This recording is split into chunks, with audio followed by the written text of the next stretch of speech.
Have you ever experienced a strange feeling of coldness when interacting with someone, as if something unseen but profoundly unsettling was happening beneath their pleasant exterior?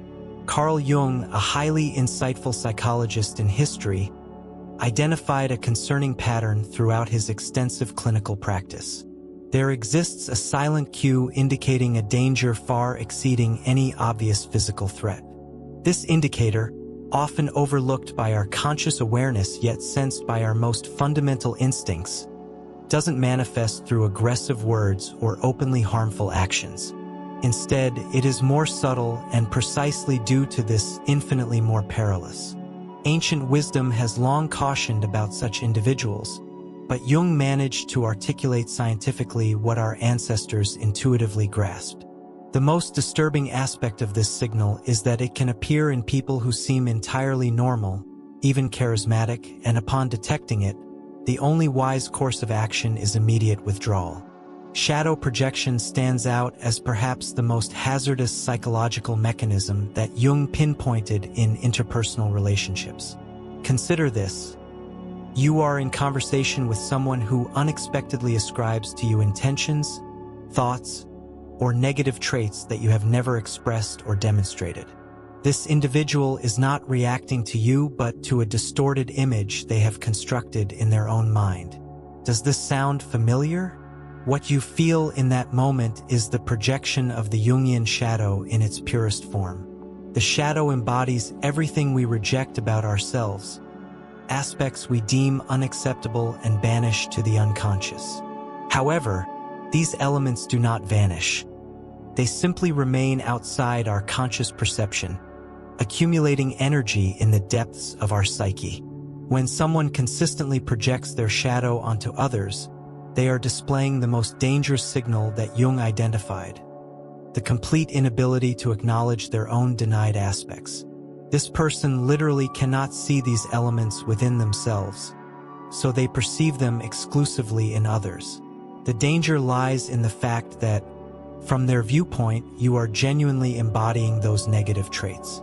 Ancient spiritual traditions grasped this phenomenon long before Jung articulated it academically. In Buddhism, there is mention of the darkened mirror that reflects one's own impurities as if they were foreign. In the Christian tradition, we find the metaphor of the beam in one's own eye while pointing out the speck in the eye of another. What is truly alarming is that the person projecting their shadow is utterly convinced of the validity of their perceptions. It's not that they are consciously deceiving. They genuinely see in you what they deny in themselves. This perceptual distortion generates a particular type of conviction that is extremely persuasive to others. The person projecting can convince others that you are exactly as they describe you. Contemporary neuroscience has corroborated what Jung postulated. Our brains literally filter reality to confirm our pre-existing beliefs. However, in cases of significant shadow projection, this filter becomes a complete distortion of reality. Researcher Robert Johnson likened this phenomenon to wearing glasses that transform everything we see. But how do you recognize when you are encountering someone who extensively projects their shadow? The revealing signal emerges when you sense a disconnect between what this person says about you and your internal experience. They accuse you of motivations you have never held or attribute to you emotions you have not felt, and most disturbingly, they do so with absolute certainty, impervious to any contrary evidence. What is actually happening when you experience this is that you are facing the external manifestation of an internal conflict. This person is desperately battling against parts of themselves they cannot accept, and you have involuntarily become the battleground. The road to hell is paved with good intentions, says the ancient proverb, but Jung would add, and driven by those who consider themselves unquestionably good. Ego inflation presents an extraordinary danger precisely because it disguises itself as virtue. When you observe someone completely convinced of their moral superiority, their spiritual infallibility, or of possessing an absolute truth, you are witnessing what Jung termed psychic inflation, perhaps the most alarming sign of all. Unlike simple arrogance, which is easily recognizable, Jungian inflation is a much deeper and more perilous phenomenon. It occurs when a person's ego identifies with archetypal contents, especially with the image of the savior or the enlightened one, or the bearer of truth. This individual no longer perceives themselves as a limited human being but as a direct representative of the divine or the absolute. The German mystic Meister Eckhart cautioned centuries ago about this phenomenon, describing it as the most subtle trap on the spiritual path. Zen traditions refer to it as Zen sickness, while Sufis speak of the veil of light, more dangerous than the veil of darkness because it is much more challenging to recognize as an obstacle. The unmistakable sign appears when you notice that this person never doubts their own motivations. While all the great sages in history have expressed profound humility before the mysteries of existence, those afflicted with psychic inflation exhibit absolute certainty. They do not entertain the possibility of error because, in their mind, they are not expressing personal opinions but universal truths. What is particularly perilous about this state is its capacity to generate extraordinary charisma. Jung observed how leaders with severe psychic inflation attracted devoted followers precisely because of the absolute conviction they radiated. This certainty satisfies our deep human need for security and definitive answers in a world of uncertainties. The Chilean psychologist Claudio Naranjo, a student of spiritual traditions, pointed out that the spiritual ego is the most refined and difficult to detect. An ordinary ego proclaims, "I am important." An inflated ego proclaims, "I am a channel of the supreme good." This subtle difference explains why so many people are drawn to potentially dangerous individuals who nevertheless appear to be spiritually elevated. How to recognize psychic inflation in someone. Observe their reaction to criticism or disagreement. The person with ego-archetypal inflation does not process questioning as useful information but as an affront to the cosmic order itself. They interpret any opposition not as a legitimate human disagreement but as resistance to the good, the truth, or the divine that they represent. Jung warned that this state represents a danger not only to others but mainly to the one who experiences it. The identification of the small ego with transpersonal contents subjects the psyche to unbearable tension that eventually demands compensation. The greater the inflation, the more dramatic the collapse when the denied aspects finally emerge. What could be more unsettling than someone who shows you exactly what you expect to see at all times and circumstances? Jung discovered a disturbing pattern in certain individuals. A social adaptation so perfect that it eliminates any roughness, contradiction, or human spontaneity. This impeccable mask or persona, a term Jung borrowed from the Greek theater, represents a warning sign that our instincts detect long before our conscious mind can articulate it. Total identification with the persona constitutes an extraordinary psychological danger because it indicates a complete dissociation between the external image and the inner being. The individual has sacrificed their authenticity on the altar of social acceptance, creating a facade so elaborate that even they themselves have forgotten what exists behind it. As the poet Fernando Pessoa expressed, the danger is not in the mask but in forgetting that it is a mask. Eastern contemplative traditions have highlighted this phenomenon for millennia. In Zen Buddhism, there is talk of the original face before birth, that essential authenticity that exists beyond our social constructions. Taoist masters cautioned against the danger of polishing the surface so much that the substance wears away. Jung simply translated these ancient observations into the language of modern psychology. The warning sign arises when you perceive a strange sense of artificiality in interactions with someone, even though their behavior is technically impeccable. This person always knows what to say, how to act, what facial expressions to adopt. But all of this lacks the unpredictability and inconsistencies inherent in authentic humanity. As the Jungian analyst James Hollis pointed out, excessive perfection in social adaptation often indicates a proportional emptiness in inner life. Contemporary neuroscience has identified a fascinating phenomenon related to this dynamic. Our brains are equipped with mirror neurons that detect subtle incongruities between the verbal, facial, and bodily expressions of others. When someone's social mask is completely divorced from their inner reality, these neurons generate a warning signal that we experience as an inexplicable feeling of unease or distrust. The real danger lies in what this extreme dissociation hides. When someone has invested all their psychic energy in maintaining a perfect external image, the rejected aspects of the personality do not simply disappear. They accumulate in the unconscious, forming what Jung called the shadow. And the more rigid the persona, the more chaotic and potentially destructive their shadow will be when it inevitably emerges. Marie-Louise von Franz, a close collaborator of Jung, observed that those who present a perfect social adaptation often experience episodes of shadow eruption, moments where all the repressed energy explodes in unpredictable and potentially destructive ways. This dynamic explains why frequently the apparently most perfect people are capable of surprisingly destructive acts. Complete identification with the social persona represents, in Jung's words, a betrayal of the self, an abandonment of authentic individuality in favor of an artificial construction. And like all deep betrayals, it eventually takes its psychological toll. Imagine you are conversing with someone, and suddenly you perceive a subtle but profound change. The same person physically, but something fundamental has shifted in their gaze, in their energy, in the quality of their presence, as if something ancient and transpersonal were manifesting through them. This unsettling experience, which many traditional cultures recognized as a form of possession, was conceptualized by Jung as archetypal possession, perhaps the most alarming sign we can detect in another human being. Archetypes, according to Jung, are primordial patterns of the human collective psyche, structuring forces of our experience that contain both luminous and shadowy aspects.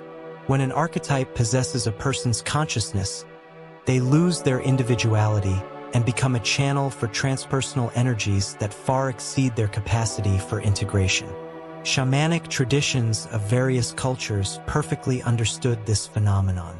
Anthropologist Mircea Eliade documented how shamans differentiated between controlled states of channeling and dangerous states of possession, where individual identity was completely subsumed. Christian mysticism spoke of discernment of spirits as the essential ability to distinguish beneficial psychic influences from those potentially destructive. The warning sign arises when you perceive that someone has lost normal psychological flexibility, becoming rigidly identified with a single archetypal pattern. It may be the unquestionable savior, the relentless warrior, the perpetual victim, the infallible judge. The specific archetype matters less than the complete identification with it, revealing. Revealing indicators include a strange luminescence in their eyes, a monotonous quality in their speech, and a peculiar sensation that the person is no longer fully present in the ordinary sense. As Jungian analyst Robert Moore pointed out, you are not relating to a complete human personality but to an archetypal fragment that has seized control of consciousness. Modern neuropsychology has identified altered states of consciousness where certain brain areas associated with personal identity show reduced activity, while areas linked to transpersonal experiences are intensely activated. These states, valuable in controlled ritual contexts, can be extremely dangerous when they occur spontaneously without the appropriate container. What is particularly alarming is that the person possessed by an archetype experiences an extraordinary sense of certainty and purpose. The ambiguity of ordinary consciousness vanishes, replaced by an absolute conviction that can be extremely persuasive to others. Jung observed how political and religious leaders in states of archetypal possession could catalyze mass movements precisely because of this quality of superhuman certainty.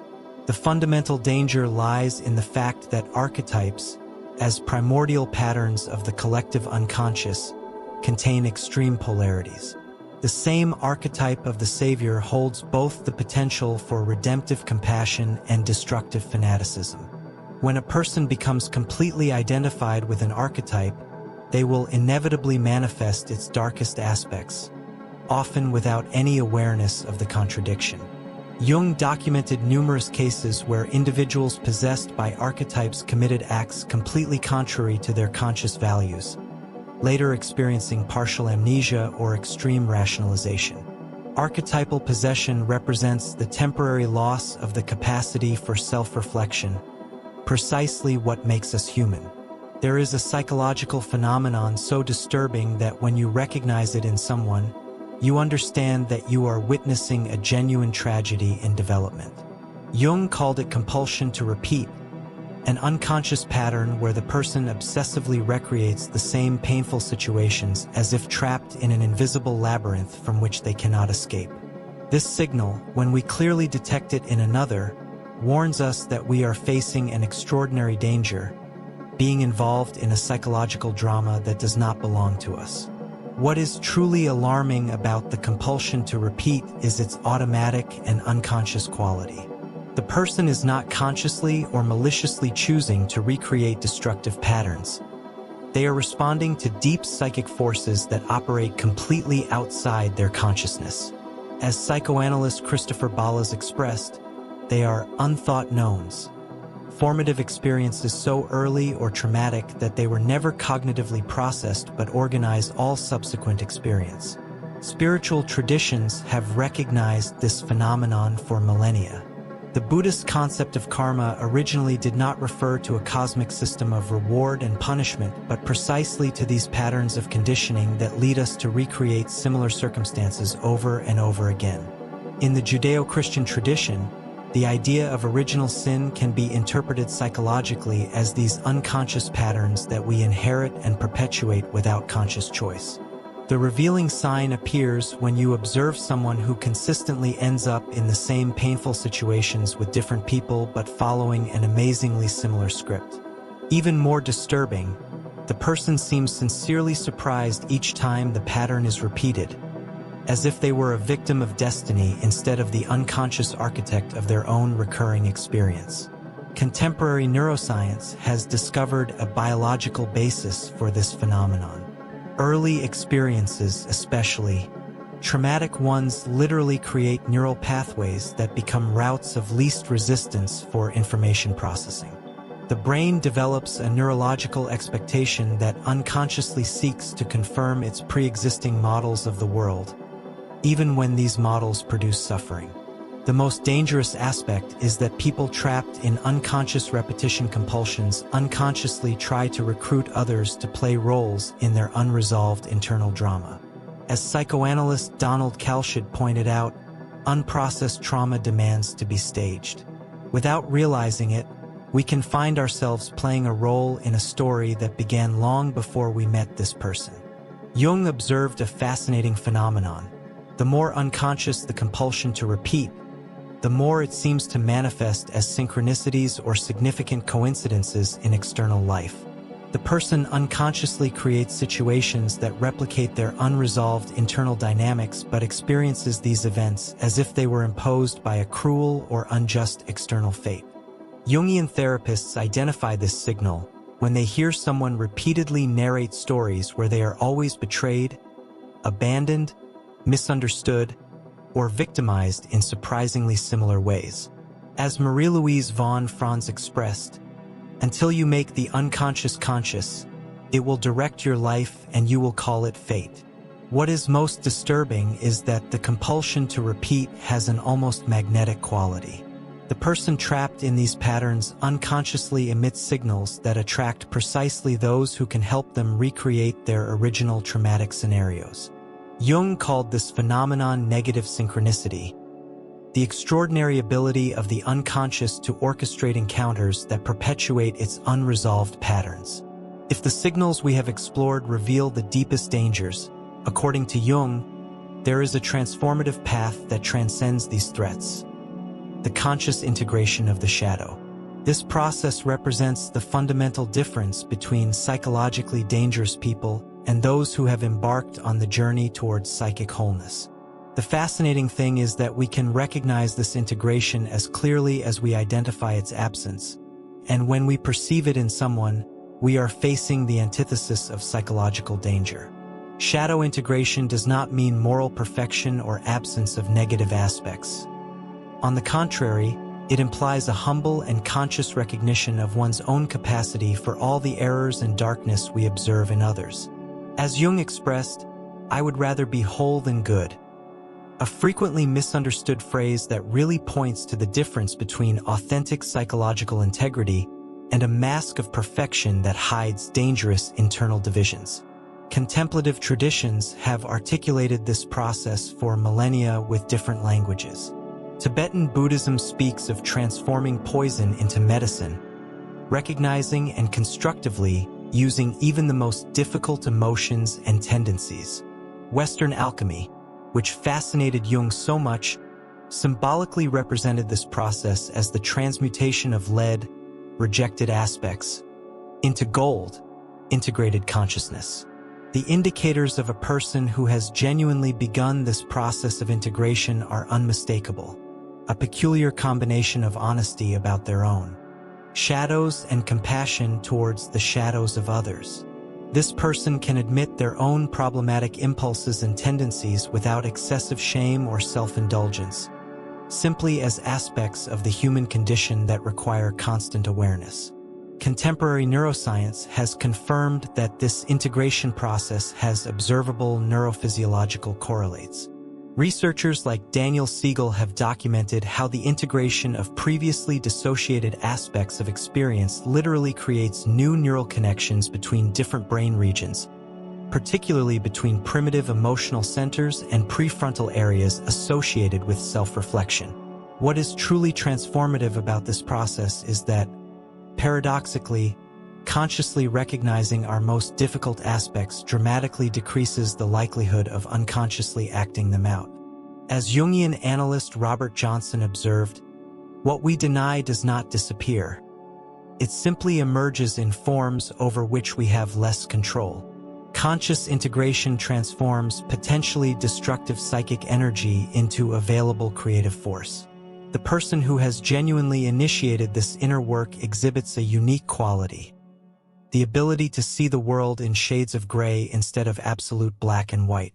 They do not rigidly divide between good and bad, recognizing universal human complexity. As Jungian psychologist James Hollis pointed out, psychological maturity begins when we abandon the fantasy of our absolute innocence. Authentic spiritual teachers throughout history have embodied this integration. The Dalai Lama can speak openly about his moments of anger. Teresa of Avila recognized her periods of spiritual aridity. The Sufi mystic Rumi wrote poetically about his internal contradictions. This radical honesty contrasts dramatically with the artificial perfection of those who are dissociated from their shadows. The most reliable indicator of integration in process is a peculiar combination of genuine humility, not false modesty, and authentic authority, not authoritarianism. The integrated person does not need to proclaim their goodness or wisdom because they have transcended the need for an immaculate self-image. As Zen master Shunryu Suzuki expressed, "In the beginner's mind there are many possibilities, but in the expert's there are few." Before we say goodbye, have you recognized any of these signals in important people in your life, or more importantly, have you detected aspects of these patterns in yourself? If this message touched your heart, write in the comments. Consciousness is the first step towards transformation. Don't forget to share this content with those who need to awaken to the unconscious patterns in their relationships. Activate the bell and subscribe for more explorations of the fascinating Jungian universe.